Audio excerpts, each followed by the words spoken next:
제가 말씀드릴 거는요. 그냥 그것부터 시작돼서 신문에서 좋은 일이 나오고 나쁜 일이 나옵니다만 청약 가점제라는 것에 대해서 설명을 드리겠습니다. 역시 부동산 개선 계약이 있기 때문에 여러분의 전공 분야라는 측면에서도 청약 가점제에 대한 이해가 필요할 것이라고 생각을 하고, 또 여러분들 자체도 벌써 대학 교육을 받으시고 현업에 계시면서 공부를 하시는 분이기 때문에 주택 소비자로서 내가 내 집을 어떻게 마련할 것이며 어떻게 더 넓은 주택을 갈 수 있을까에 대해서 여러분의 이해를 돕고가 되는 조언을 하겠고요. 그 다음에 끝으로 이 청약 가점제가 정작 만들어질 때는 아주 단순하게 생각했습니다.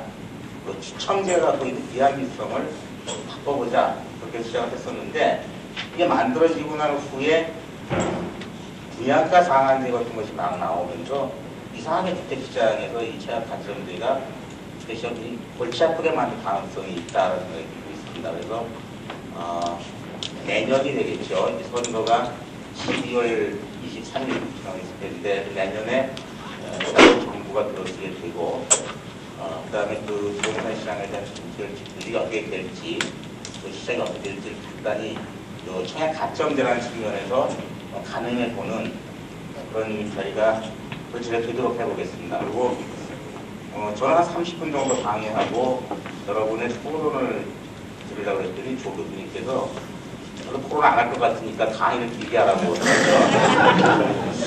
강의를 또 길게 하려면 2천이 짧은데 어떡할까 그랬는데 인사 말씀으로 한 20분 잡아봅니다.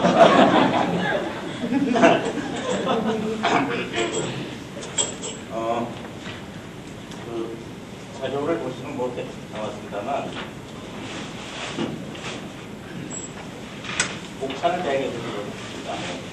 공급제도가 어떻고, 가점제가 어떻고, 가점제 한계가 어떻고, 이건 뭐 그냥 보고서에 있는 얘기인데요. 참고하시기 바라고요. 여러분이 레포트 쓰시게 되면 이거 그냥 쓰시면 됩니다. 물론 구체적인 자료가 필요하시면 우리 연구원 홈페이지에 올라오시면 다 PDF 파일 다 올라와 있으니까 참고하시고요.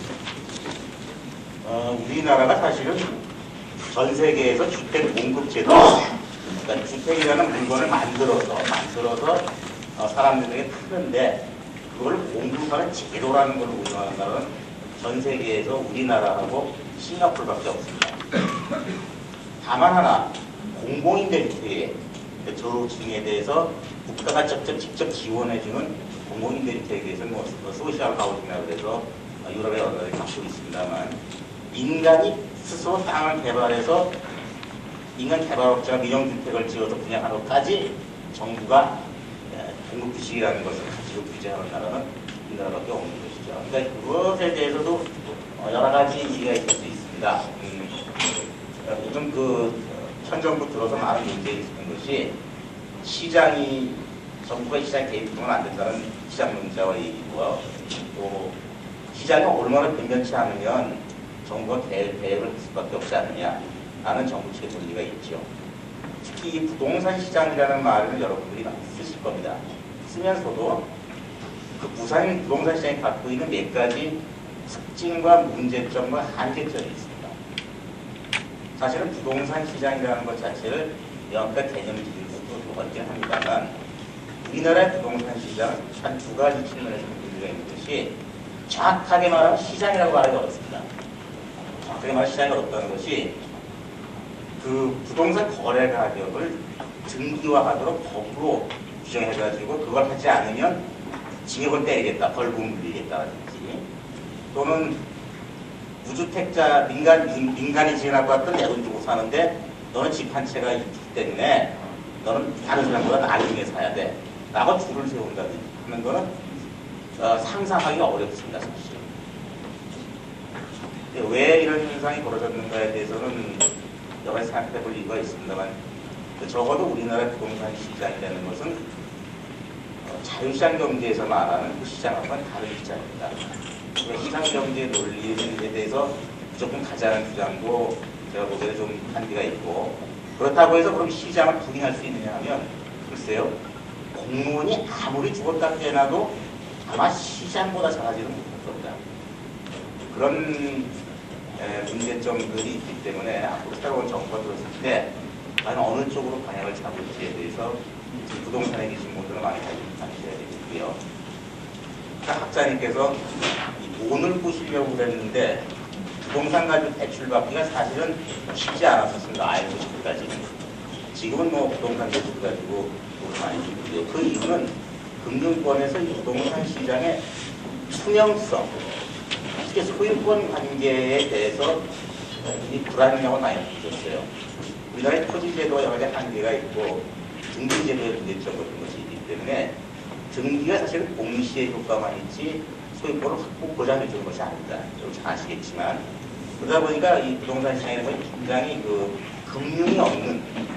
금융이 없는 사금융 시장에 맥힌 그런 시장이었었거든요.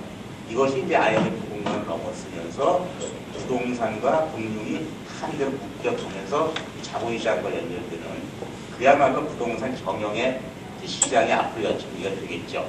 여러분들의 전공 분야는 아마 그래서 아마 상당한 의미를 가지고 있고요. 어쨌거나 주택공급규칙이라는 걸 만들었는데 이렇게 되어 있었습니다. 주택공급규칙 제12조를 보면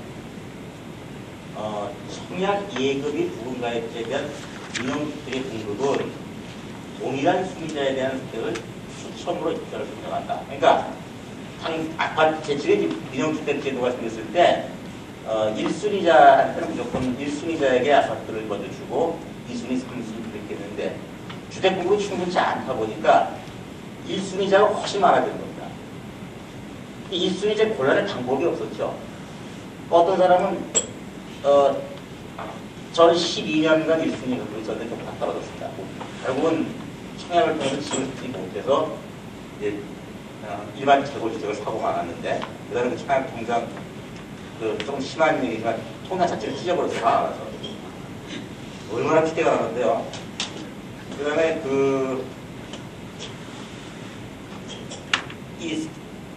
어떤 경우에 재수가 좋으면 딱 1순위가 되자마자 되는 사람도 있습니다. 우리 동서가 또 그렇게 사람 없대요. 정말 화납니다. 똑같은 경우에 보면 저 사람 참 재주도 좋다. 저는 방산동에 조그만 아파트를 살았는데 그분은 나보다 넓은 아파트를 청약 1순위가 돼서 북한에 먹는 26개월 만인가 분할을 그러니까 하나님 불공평한 것 같아.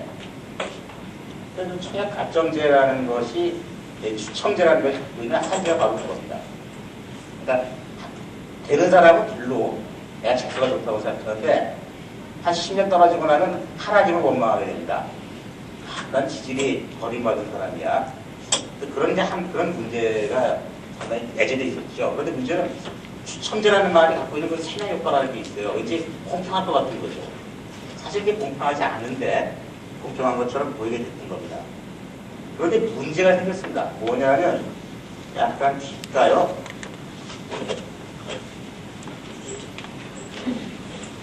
관점제로 도입된 배경이 있습니다.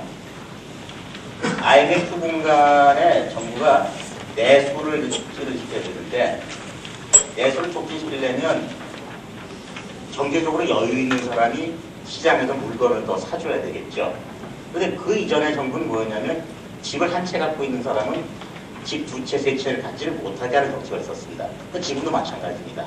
양도소득세를 물린다든지 하는. 그런데 이제 당시에 그런 문제점이라도 답습 하나 있더라도 돈이 있는 사람이 집을 사줘야, 돈이 없는 사람은 집을 못 사니까 돈이 있는 사람이 집을 사줘야 민간건설업체가 집을 지을 거고, 그래야만 그 시장에 노동력을 흡수해서 실업자 문제를 해결할 수 있을 것이다. IMF 당시에 실업자가 400만 명이었습니다. 그 중에 200만 명이 건설 분야의 실업자였어요. 당시 정부가 어떻게 할 수 없어, 내수경력 활성화 때문에 할 수 없다 보니까 2000년 3월부터 청약 예금 가입 대상자를 세대주만 갖게 돼 있던 것을 20세 이상의 성인을 다 가질 수 있게 됐습니다. 그러니까 한 집안에 형제가 여럿이면 청약 통장이 여러 개입니다. 그러니까 당첨의 가능성이 훨씬 높아지죠. 아버지만 갖고 있었는데 엄마, 큰아들, 둘째 아들, 며느리까지 다 갖게 되는 거죠. 제일 많은 집은 제가 11개 갖고 있는 것 같습니다. 그 집은 한 번 찔렀다 하면 11번이 나오는 거죠. 근데 그 집중은 안 됐어요. 이게 그러다 보니까 어떤 문제가 생기느냐.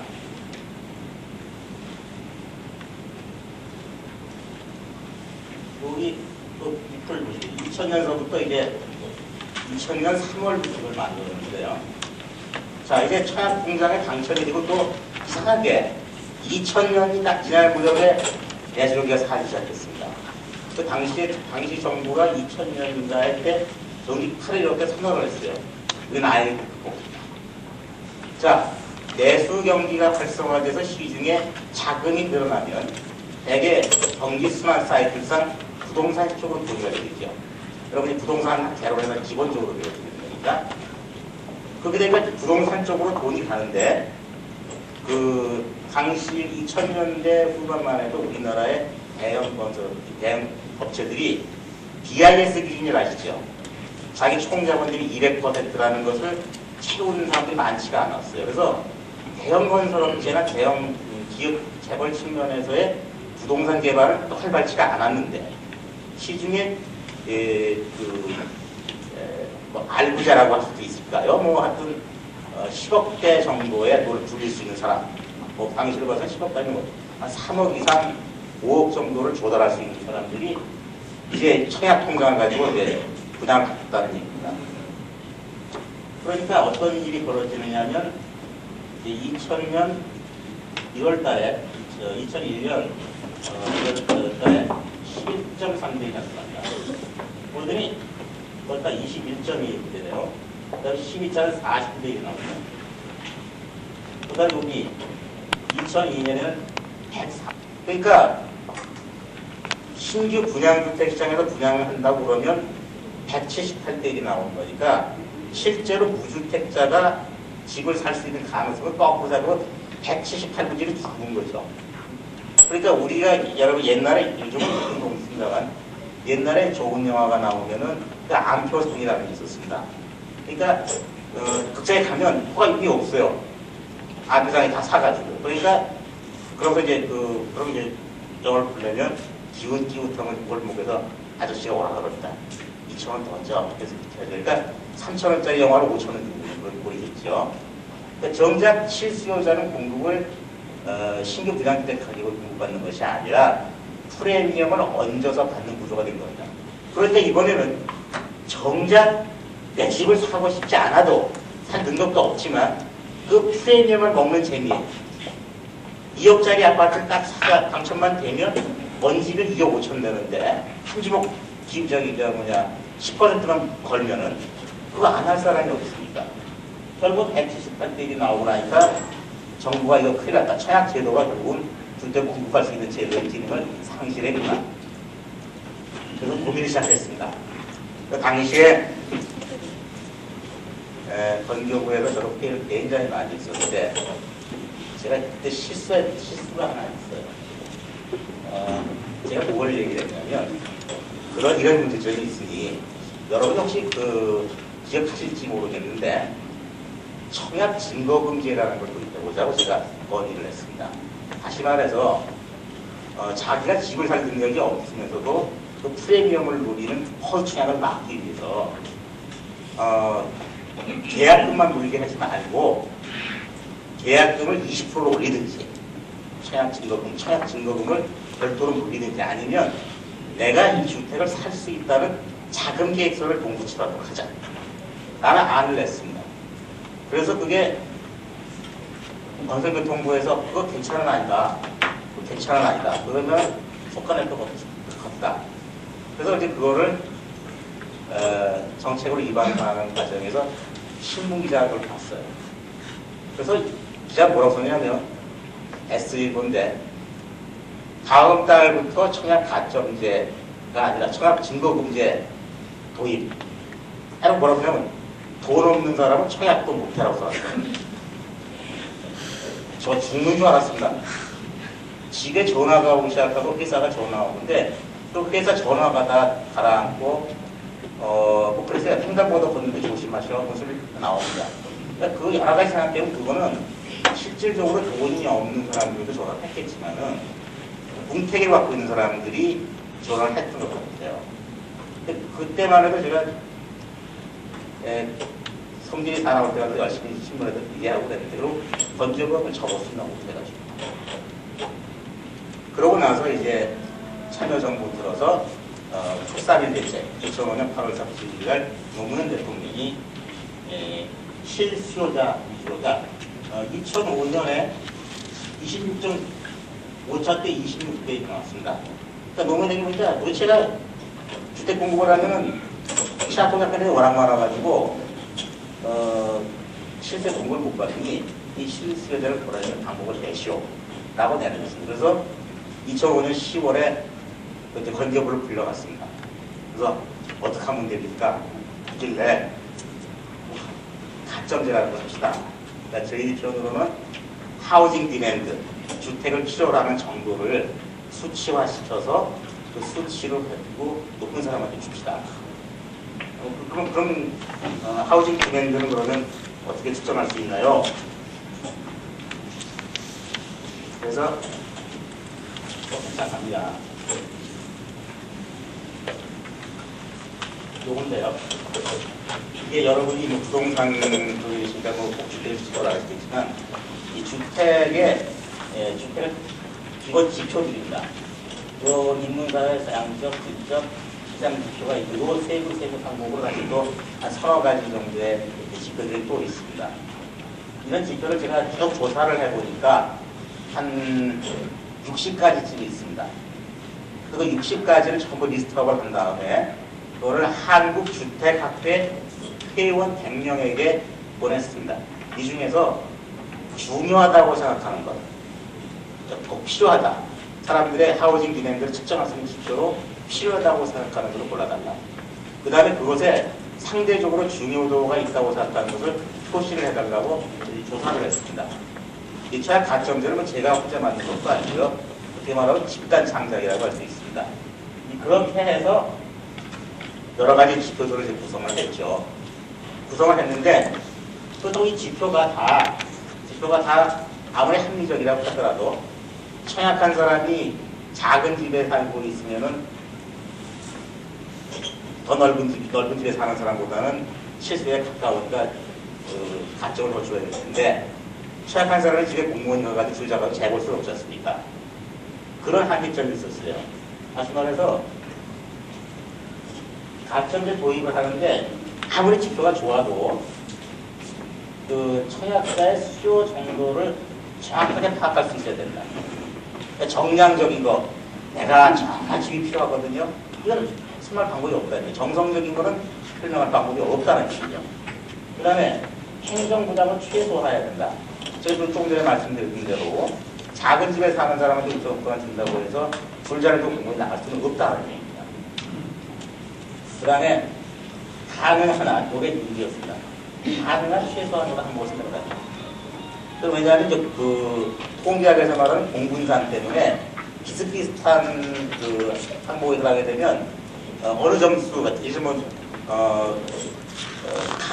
가족 수하고 부양 가족 수, 또 가구주의 연령 여기다 점수를 많이 주게 되면요 전부 나이 많은 사람들이 되니까 확률적으로 그런 거를 없애기 위해서 가능한 최소의 항목을 선정해야 된다. 그 다음에 이제 뭐 뻔한 얘기지만 가점제가 누가 들어도 합리적이어야 된다. 이건 이 당시에 네 가지 기준이었습니다. 그래서 만들어진 것이 다시 얘기로 돌아가서 요거죠. 여러분들 이렇게 보시면 뭐 왜 이렇게 만들었나 고민 많이 했습니다. 그 다음에 여기서 이제 가점제라는 것이 가점을 줬는데요. 왜 무주택 기간에 30점을 주고 부양가족 때 35점을 주고 범죄저축 기간에 10점을 줬느냐. 이것을 바로 아까 말씀드린 100명에게 물은 결과에서 가중치가 나왔습니다. 가장 중요한 게 얼마다? 중요한 순서대로 볼 때 부양가족 수가 제일 중요하다고 그런 기준이 나왔어요. 왜냐하면 무주택자가 부양가족이 3명 집값과 무주택자가 부양가족이 한 집이라고 볼 때 집 한 채를 주면 정책 효과는 부양가족이 3 쪽이 낫거든요. 4사람이 무주택에서 주택이 되는 겁니다. 그래서 이 부양가족 수가 제일 높게 나타났고요. 그다음에 무주택자. 그 다음에 이제 기본적으로 청약 제도이기 때문에 자기가 의사표시를 해야죠. 난 집을 사겠다는 의사표시. 그런 맥락에서 저축기간이 포함되어 있습니다. 여기서는 이제 빠져있는 것이 있습니다. 이 청약 가점제가 도입되고 나면 어떤 문제가 생기고 이 무주택 기간이 32점이 되는데요. 가장 아마 매스컴에서 많이 하는 게 그겁니다. 강남에서 4억짜리 전세 사는 사람은 100인데 은평구 사람이 시작했지만 은평구 사는데 나는 거기 25평짜리 아파트인데 이거 8천이다. 나는 못 든다. 이게 말이 되지 않는데 알고 그런 얘기가 나왔어요. 그래서 저는 동의를 합니다. 왜냐하면 사실 하우징 디맨드라는 측면에서 보게 되면 강남에 전세 사는 사람이 행복하냐, 은평구에 1억 8천짜리 아파트에 사는 사람이 행복하냐면 사실 하우징 디맨드는 은평구 사람이 행복한 겁니다. 사실은 그런 거예요. 근데 그것이 아니고 돈의 다과로만 본다면, 금전적 다과로 보면 강남 현장의 부자인 것처럼 보이죠. 근데 이제 그 가치의 문제인데 하우징하는 사람들 입장에서는 돈만이 인생의 전부는 아니라고 봅니다. 이제 그런데 이제 또 돈이 또 굉장히 중요했고, 참여정부에서 저한테 준 것이 뭐냐면, 무주택자에게 집을 하나 준다는 것은 그 사람의 주거 문제가 해소될 뿐만 아니라 프리미엄을 그 사람한테 주는 겁니다. 고급 가격과 시중 가격 차이만 그 사람한테 주는 거니까 가능하면 돈이 없는 사람, 저소득층에 갈 수 있는 장치를 만들어 달라고 나왔습니다. 그러니까 곰곰이 생각해도 참, 원래는 방법이 없지 않습니까? 주택 소유는 조사를 할 수 있지만, 돈 많으세요? 얼마 있으세요? 이게 할 방법이 없더라는 거예요. 근데 실제로 우리나라 아주 그런 그 소득, 부동산 하시면서 알겠지만, 이 소득을 정확하게 측정할 수 있는 데이터가 없습니다.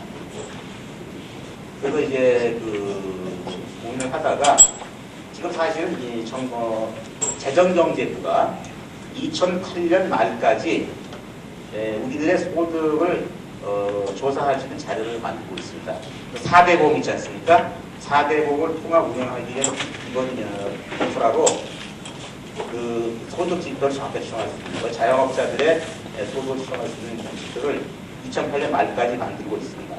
그 다음에 행정자치부에서 이 부동산의 건물이라든가 토지 등 그것에 대한 보유 여부를 확인하는 망을 구축하고 있습니다. 그래서 원래 저희들 지표에는 소득 및 부동산 자산이라는 게 들어있었습니다. 이 합쳐보시면 이 점수가 32, 32, 10 합치면 100이 안 될 겁니다. 이상하게 만들었네, 이제 지금. 못해가지고 만들었나? 근데 그것은 아니고, 그 소득 지표가 2008년 말에 만들어졌기 때문에, 당초는 청약 가점제를 2009년 5월부터 쓸 생각이었어요. 그 데이터를 놓고 지표를 넣어서 1년 동안 돌려보고 나서 집행에 문제가 없는다. 그러면 이제 실시하자라고 얘기를 했었는데, 아휴, 민주노동당에서 청약 가점제 조기 실시 법률을 만들고 있다는 거예요. 청약 가점제를 빨리 실시하라는 청약 가점제 도입 시기 촉진을 위한 그 임시조치법인가 법도 길어요. 그걸 만들려고 그러니까 또 참여정부 쪽에서는 민주노동당한테 선제공격을 뺏기고 싶지 않으니까 빨리 하자. 그냥 소득은 나중에 보완하면 되고 일단 하는 게 중요하다.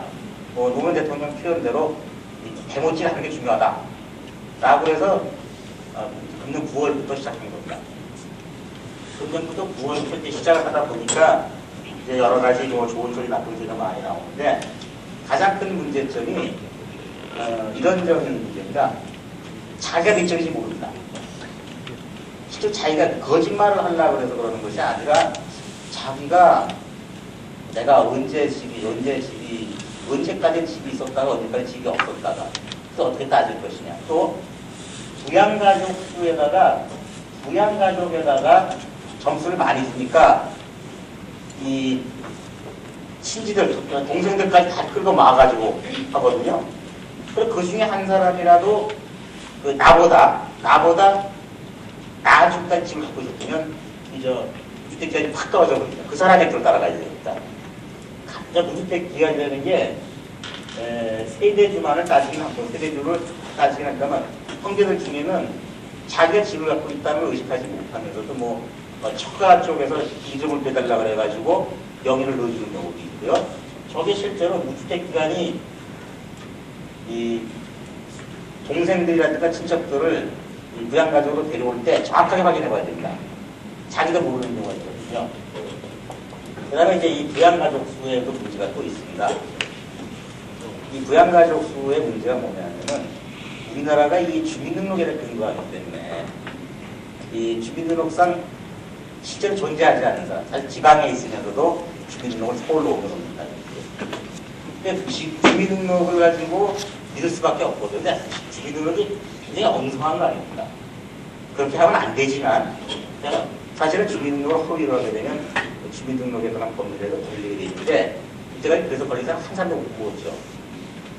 주민등록증 허위 발급했다고 간 공무원도 저는 못 본 것 같아요. 그냥 주민등록 다 그렇게 하는 걸로 다 하는 겁니다. 그러니까 현재 우리나라 행정기관 여건을 가지고는 청약 가점제를 제대로 한다는 게 웃겨요. 그러니까 오히려 어떻게 말하면 아주 그냥 머리 좋고 부지런한 사람은 청약 가점제를 이용해서 당첨될 수 있는데 어리거리하고 그냥 되는 되고 말면 안 되고 나는 평생 집까지 팔자가 안 되는가 보다 하는 사람들 진짜 안 갈 가능성도 있습니다. 그러니까 여러분들 중에 내 집을 아직 마련하지 않으신 분 같은 경우는 가점을 많이 높이셔가지고 좋은데 당첨을 할 수 있는 카드를 갖고 있는 거죠. 자, 그런 얘기 해드리면서 약간 이걸 하겠습니다.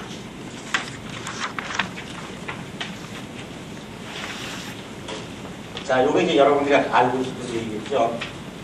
자, 나라면 그난 밀점. 내가 어디가 밀점이 문제일까 하고, 닥터, 아파트, 부동산 부분들을 이제 조사를 했어요.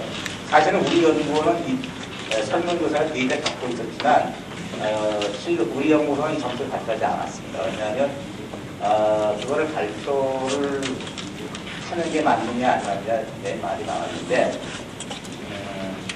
저희 연구는 발표하지 않았습니다. 그러니까 이 사람들이 어떻게 그걸 집결을 했는지 모르겠는데 아마 우리 연구원에서 나온 가점표를 가지고 자기 회원사의 경우를 대변을 해가지고 아마 추정을 했을 거예요. 제가 보기에 이거 보셔도 그렇지 않습니다.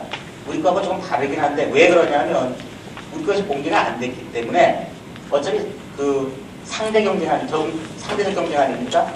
신문에서 이거 보고 판단을 들어오기 때문에 보시면 되는데 제가 보기에는 아마 역시 송파 신도시가 가장 높아서 84점 만점 60점이라는 정도는 가지셔야 되겠어요. 그 다음에 이제 용기성북 같은 경우는 기본적으로 50점이라는 걸 거고요. 그 다음에 이제 인기가 상대적으로 덜한 김포라든가 그런 지역 같은 경우는 한 30점 정도가 되겠죠. 근데 이제 그렇다고 해서 점수가 낮은 사람의 경우에 청약 자격이 없는 것은 아니죠. 아까 말씀드렸습니다. 저는 사실은 철저하게 청약 가점제를 100% 다 적용하자고 그랬었는데 법제처에다 조례를 해봤더니 청약 가점제가 앞으로 100%가 되면서 무주택자를 전면적으로 100%를 해결하게 되면 행정소송을 벌이다. 정부의 정책의 일관성이 없는 것이라는 때문에 행정소송에 패배할 소지가 있어서 일단 25%는 추천 물량을 내려놨습니다. 일단 가점제로 응모를 하셨다가 가점제가 떨어지면 자동으로 추천료를 넘어가게 됩니다. 그러니까 아주 100점, 이번에 아마 인천이니까 9점 가지고 먹은 사람이 있습니다. 그러니까 평균 평소 50, 100점인데 9점짜리가 된 사람도 있어요. 근데 제 가게는 그거는 추천 케이스로 된 것일 수도 있고, 그 사람이 이제 경쟁을 하다 보면 배짱 지원하는 사람들 같은 것도 있었죠. 그러니까 1981년에 대학 입학 예비고사 수능 대학교에서 마지막에 있을 때 카트라인이 서울의 카트라인이 180점이었을 겁니다. 그런데 그때 서울법대의 카트라인이 320점 정도였고요. 근데 181점짜리가 서울대학을 나왔습니다. 배짱 지원이죠. 그렇지만 이번에 졸업 못했습니다. 도저히 따라다닐 수가 없어가지고. 그런 것이 있기 때문에 건기업도 사실은 청약 가점제 점수를 밝혀라 말아라 말이 많지만 사실은 25%라는 발표하지 않는 추천치가 있기 때문에 청약 가점제가 정확하게 몇 점인지에 대해서는 제일 치매 당첨자 가점으로 치우고 있는데 그거를 이제 알아야 되는데 그거는 아마 발표하지 않을 겁니다. 그렇게 되게 되면 어떤 일이 벌어지냐면 제가 여러분들한테 조금 전에 그 얘기를 했습니다. 이 청약 가점제가 되게 되면 어떤 문제가 생기냐면 단순히 청약 가점제뿐만 아니라 분양가 상한제가 동시에 시행이 되죠. 이게 가치가 버리게 되는 바람에 문제가 생긴 겁니다. 무슨 문제가 생겼느냐? 분양가 상한제는 결국 그 주택 건설 공급 가격을 건축 비용을 낮추어서 인근단지 가격보다 한 20% 싸게 공급하겠다는 거 아닙니까? 그러니까 생각해 보십시오. 새 집을 20% 싸게 판대 재고주택은 허락받은 주택이 20%더 비싸. 그걸 사는 사람은 바보 아닙니까? 그러니까 모든 사람이 재고주택 시장에서 내 집을 마련하는 것이 아니라 신혼부부라든가 최초로 내 집을 마련하는 경우 가점 같은 경우는 전부 차시장으로 오죠. 기다리는 겁니다. 그래 이제 송포만 터져봐라. 그래 방교만 터져봐라. 모두 다 기다리고 가점이 높아지고 나이가 먹고 점점 올라갑니다. 그리고 작은 집 안 삽니다. 그러니까 전부 가만히 생각해보니까 청약 가점제만 골패스 보르게 된 분양가 상한제가 되니까 두 가지 문제가 생기는 게 재고시장에 거래가 없어지죠. 안 살라 그래. 재고시장에 거래가 없어지면 뭐 중개업소만 힘들어지는 것이 아니라 사실은 전세값이 올라갑니다. 왜냐하면 재고주택을 사가지고 빨리 내 집으로 가져야 되는데 안 가고 분양주택 벌릴 때만 기다리고 계속 전세시장에 거치고 있거든요. 그러니까 전세 수요가 해소가 되지 않고 누승이 됩니다. 그러면서 주인이 나가라 그러면 아이 1,000만 원 더 가져도 있대요. 라고 하면 새로 전세를 얻어낼 사람 같은 경우는 전세 시장의 물량도 없뿐만 아니라 전세금이 올라가죠. 내년이 불행하게도 또 짝수년입니다. 그것이 지금 시장에 어려움을 주는 것이고요. 그래서 청약 가점제의 점수를 정부가 함부로 발표하기가 어려운 것이 바로 거기에 있습니다. 또 하나의 경우는 뭐냐면 정부가 참여정부가 앞으로 한 3, 4년 동안에 수도권 지역에서 한 40만 개의 주택을 공급합니다. 이게 신도시라는 걸 여러분 들어보셨죠? 그래서 무슨 뭐 동부동탄, 동동탄이 어떻고 광교가 어떻고 해가지고 수도권 일대에 한 40만 개가 공급되는데 청약 가점제 중에서 한 50점이 넘는 사람들 같으면 동탄을 왜 갑니까? 머리에 총 맞았지. 광교나 송파를 가야지. 다시 말해서 고득점을 할 수 있는 사람들이 전부 기다리면서 송파 쪽으로 다 몰려요. 그리고 점수가 낮은 사람이나 동탄을 가는데 그 사람은 사실 점수가 낮은 사람의 경우에는 가족 형성이 얼마 안 됐다든지 소득이 낮기 때문에 구매력이 별로 없다는 얘기입니다. 그러니까 정부 측에서 걱정하는 게 그겁니다. 신도시 전체가 어디는 인기 있는 신도시는 가점이 막 평균 60, 70이 되는데 어떤 신도시 하나는 동강 기분이 아니야. 그런 일을 생각한 건 깜짝 놀란 거죠. 정부가. 그래서 이 가점제를 발표를 못합니다. 점수를. 근데 뭐 정부가 가점제 발표를 안 하면 어떡합니까? 다 자기 스스로가 내가 몇 점 정도로 가겠지라는 생각 다 갖고 있는 건데. 그래서 아마 여러분들 중에서 50점대를 하고 계신 분들 같은 경우는 거의 원하는 대로 들으실 수 있을 거예요. 그 점을 잘 기억하시고 그렇다고 해서 뭐 25%의 추천 케이스가 있으니 아주 희망이 없는 것은 아니다 라는 생각하시면서 그쪽이 돈도 보시고 청약 가점제를 잘 연구하셔가지고 내지마를 바라는 거고요. 그건 개인적으로 부탁을 드리는 거고요. 부동산 경영을 하시는 분으로 봐서는 이 청약 가점제와 분양가 상한제라는 것이 주택 시장의 문제를 해결하는 것이 아니라 굉장히 왜곡시키고 거래를 비정상화시키는 그런 경향이 된다는 그런 생각을 가졌으면 좋겠습니다. 그리고 오늘 즐거운 시간을 보내주기만 하고 아까 멤버십 트레인, MT를 멤버십 트레인이라고 번역을 했는데 저희 때는 그 MT를 번역하지 않고 막걸리 먹고 토하기라고 그래요. 과음하지 마시고 제일 그 추가한 게 술 많이 먹어가지고 다음날 못 일어나는 거 추가 그 여성분들 그러지 마십시오. 이건 등 떨어져 주지 말고 그런 것도 하지 마시고 즐거운 저녁 되길 바랍니다.